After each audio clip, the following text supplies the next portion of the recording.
Welcome to Savvy Business, Life Unscripted, with your host, Christina Rivera, where our guests share their wisdom and valuable business tips, empowering our audience to expand their personal potential. Hi, Laura K. Connell. Welcome to Savvy Broadcasting, a Life Unscripted. I'm so grateful to have you here today. We're going to talk about an interesting subject that, honestly, I'm surprised we haven't really touched on prior, and that is, are dysfunctional family relationships holding you back and family roles holding you back? Because often the roles we take on in our family life as a kid, there's certain things we do and certain things that are absolutely necessary to growing up and staying alive and just getting through your childhood. But then we carry them into adulthood and they can hold us back carrying on these same roles.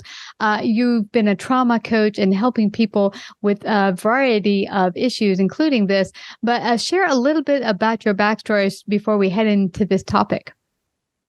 Sure. Yeah. So being a trauma-informed coach, like most of us, I got into this because of the things that I had been through myself. Mm-hmm. And I should mention, I'm also an author. I'm a self-help author, and I have a book coming out next September that deals with these exact topics. So basically, I'm coaching about the same things that I write about.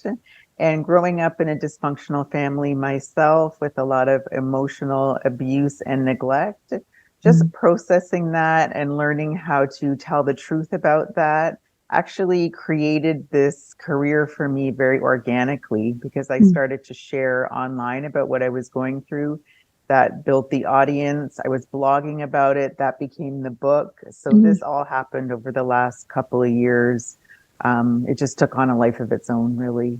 Yeah, it's so funny how life does that. When you have your own specific needs that you need to heal, or whatever it might be. Many of our business owners came to their very business because of their own need they had in their life in any which way. Maybe it's a product and I need it, so I create it.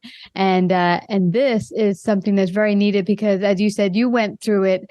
Now, how did it rear its ugly head for you as far as old family roles that didn't quite meet where you are today as an adult? Yeah, so for me, I think I played the scapegoat role for most of my life, and that is the person who wants to tell the truth about what's going on in the family. They tend to be more sensitive and creative, and so they're quite innocently wanting to get to the bottom of things and just wanting to sort of work through the issues with their family. But what they don't know is that the family does not want any of that. And so the scapegoat is a threat because they are going to expose what the family does not want people to know about. But all that can even be subconscious. Like, it's often not that your parent is trying to push you down or make it all your fault, but just because of the nature of your personality and that you want to bring things out into the open, they tend to want to push you down and just kind of keep you quiet. Because in dysfunctional families, keeping the system going is what is most important, even when the system is totally broken. So emotional honesty and getting to the bottom of things is really anathema to what the dysfunctional family is all about. So I was in that role. And that's really, it's the most intolerable role, arguably, I would say, because there's so much shame and blame that's piled on you. And I think finally, I just reached a point where I couldn't really tolerate it anymore. And I started to speak out about it and find other people like me who were being honest about these things. And one thing led to another. And now here I am, estranged from a lot of my family, but living a life that's authentic and true to me, and where I don't have to hide or pretend anymore. So it's pretty wonderful. It's interesting, the scapegoat role. I think I played much of that myself in my own life because I'm just like, call it like I see it type of gal. But that seems to be a macro or micro level of what happens in the real world, and a micro level, out in the world and jobs and, whatever it might be, in other relationships and just society. It's amazing how often those roles will come up and people like, let's keep it hush hush and not just tell things as they are. Yes. And when you say that, I really think of the whistleblower in a corporation. Yeah. If you look at whistleblowers, like the guy in the cigarette company who blew the whistle on how cigarettes are actually bad for you and how they destroyed his life. He lost everything in order to tell the truth about this company and the damage it was doing. So you're right when you say there's a societal component to this as well. You can find it in companies as well as families. Yes. Now, can I ask you, researching all of this, is this, there's different roles that people can play. I'm sure that's not the only role that people could end up playing in their life, but is it kind of people's personality, whatever role they take on is one they kind of gear towards, or is it something that you kind of nurture into? I think it could be both. I don't have the black or white answer to that. I think it could be a number of things going on. But some of the other roles would be the mascot, and that would be the kid who diffuses tension by making a joke or making themselves look silly. So taking the focus off the conflict in the family. And then another one would be the enabler, and that is the person in the family. It could be the spouse of an addict who is enabling an addiction. Or it just could be the person who is sort of the martyr and always helping and thereby not allowing people to take care of their own problems, not allowing problems to come to the surface, just rushing in to smooth everything over. And their fear is that the family is going to fall apart if they don't do this and they're going to be all alone. Another role would be the lost child. And this is the one who is really ignored and who flies under the radar in an effort to just stay away from the conflict. But as a result, they feel their needs are not being met. They almost feel like they're not a part of the family, that nobody really cares about them. And even though they desperately want attention, they don't really go out of their way to get it. And they might have trouble expressing themselves. That's a big thing for them. Wow. Yeah, I can see as you're talking about each of them, some people that I've met in my life or different people in my family that might play each of those roles. How does a person, I'm thinking for everyone to come to the table like you were mentioning and open their eyes, and what role are you playing and how can we play a more healing role together? I'm guessing it starts with yourself. Yes, and I believe that's why most of my clients and a lot of people doing this work tend to be the scapegoat. And I think it's because that's the most painful one. And it's not to take away from the other ones that they aren't painful, because they are. But I think that there is a reward to the other ones that there really isn't with the scapegoat. So, the mascot gets to be the funny one. The lost child is left alone, etc. But I think that although all the roles are difficult, it seems to me the scapegoat tends to seek help the most because it's so intolerable. Is there a way to bring healing? Let's say, well, we just passed Christmas and Thanksgiving, and I've often heard conflict at the table. My mom used to be one that once all the dinner was on the table, let's get this over with and clean the dishes. And I'm like, but this is fun.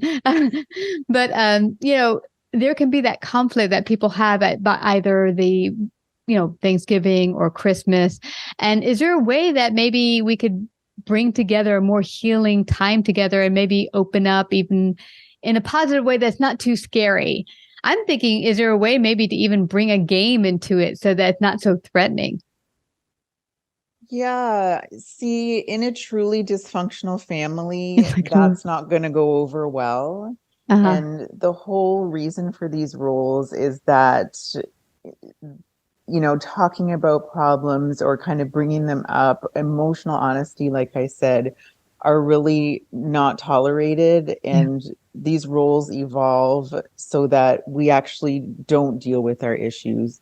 And the only fun way we deal with an issue is sort of in the mascot way.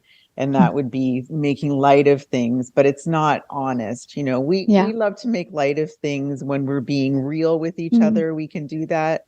But in the dysfunctional family, the lightheartedness is to distract from the truth of what's going on. But you can do things as someone in one of these roles to heal yourself. And sometimes when you heal yourself, that can have a positive impact in the other people in your life, including dysfunctional family members.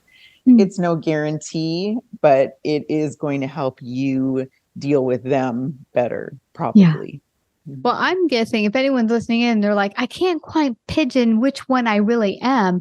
Because I'm guessing some people could feel I feel like I'm a couple of them. How do they zero in on what role they may be playing and how they could begin to escape that role? Yes, that's a really great point, because sometimes you play a different role at different times in your family. And sometimes, say, one person in one role decides to estrange from the family, then another person might be put into that role, whether they like it or not. They may become the new scapegoat or whatever. So, I mean, I have a quiz that you can do if you want that will help you. It's got the 5 ones that I just mentioned. So if you want to do that at my website, you can do that. And it will tell you, if you suspect you're one of these, it will tell you which one. But like you said, yes, you can play different roles at different times. I think I played the scapegoat role at one time. I might have played the hero role at another time. And the hero is the final one. And that's the one who is the overachiever. So that's the one who brings pride to the family and shows the world that the family must be doing okay, because look how well this child is doing. And so the hero really feels like they have to be perfect, and they feel like they have to fly the flag for the family and kind of, hold it all down. They will tend to have a really good career or something like that, just to show the world that, yeah, we're fine. Look at how our son or daughter is doing.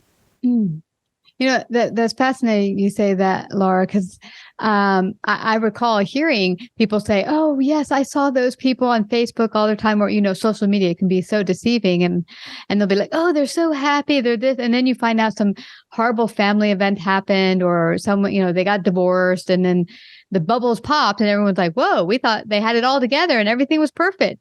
And I guess it goes to show that every family has some issues of some sort because no one's perfect. Absolutely. This is so true. And sometimes we're playing these roles and we're not even really aware that we're doing it, because we've been doing it for so long. We don't know any other way. So there are a few ways that if you are in one of these roles, you can kind of take baby steps to get out of them if you recognize it. And if you want, I can share some of those. Yeah, go for it. Yeah. So for the scapegoat, I think it would be seeing yourself outside of the way that your family defines you. So as the scapegoat, you would tend to see yourself the way you've always been told you are, even if that's not really who you are. And your family might tend to bring out the worst in you. So just start to take an inventory of your strengths and maybe ask other people that you trust outside of your family what they think of you, and start to define yourself that way. For the mascot, it could be to don't be so afraid of conflict. So don't rush in to diffuse the tension. It's not your responsibility to stop people from being uncomfortable. See if you can let yourself feel a little bit uncomfortable and let others be a little uncomfortable too. And this is how we get to intimacy as well. So joking around all the time, if it's not authentic, is a real barrier to intimacy. And the mascot can really be missing that in their lives.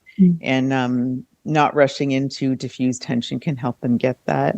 And then for the lost child, it would be expressing themselves. Just practice expressing yourself, because it's something that you have not done and that you've not been encouraged to do. For the hero, it would be allowing yourself to not be perfect. So just giving yourself a break and knowing that the world is not going to end if you admit that you're human. And for the enabler, I think it is setting boundaries. So the enabler has very poor boundaries because they tend to just want to do for everyone else and put their own needs on the back burner. So it would be to tap into what they need and try to meet those needs as well as other people's. Wow. You mentioning the enabler one, I had a very good friend many years ago whose mom, I didn't realize was an enabler. She would always do everything for everyone. They come to the house, we'll just cook for you, take off your coat, just really, really helpful. And she liked being helpful. But it got to a point, I think she got sick one time in her life and she just had a big family meeting and I was visiting and she said, here's how it's going to go down from now on. I'm taking some me time, people. You're all going to do your own thing. And we were shocked because we were like, we didn't even know you were unhappy, but it was awesome that she found her voice and finally expressed herself. And everyone was like, wow, okay. Oh, I love that. I love that story because that's such a victory because it is so difficult when you've been doing this your whole life to break out of it. And I can't imagine what she had to go through internally to get to that point. Yeah. So I give her a ton of credit and I hope that she reaped a lot of rewards out of that. Yeah, I think she did. And it's great for everyone to see, okay, maybe we have been relying a little too much on mom and let's give her a break and help her out a bit. Absolutely. Yeah. Well, I love having you here today and talking about this important subject. I hope anyone who sees themselves in these different roles begin to look inward and see where you might lie at any given time within these roles and how you might begin to come out fully and not get stuck into individual roles that might keep you from not your full potential and from growing as a human being. But let them know where they can find out more about you and also get that wonderful quiz you mentioned. Sure, absolutely. So I think the best place to find me would be Instagram. That's where my largest audience is. And that's at Laura K. Connell. And that's where the quiz is if you go to the link in my bio. And you can also see a couple of other offers I have there. So I would send people there. That's awesome. Well, Laura, I just have to thank you for all the wonderful work you're doing to save families, all this trauma going forward in the future. I wish you the very best in 2023. And thank you for coming to Savvy Broadcasting. Thank you. It's been a pleasure to be here. You betcha. Like, subscribe, and share this episode. To listen to more savvy episodes and savvy biz tips, go to www.lifeunscriptedradio.com. To find out about our paid sponsorship opportunities or how to become a guest, email Christina at lifeunscriptedradio.com.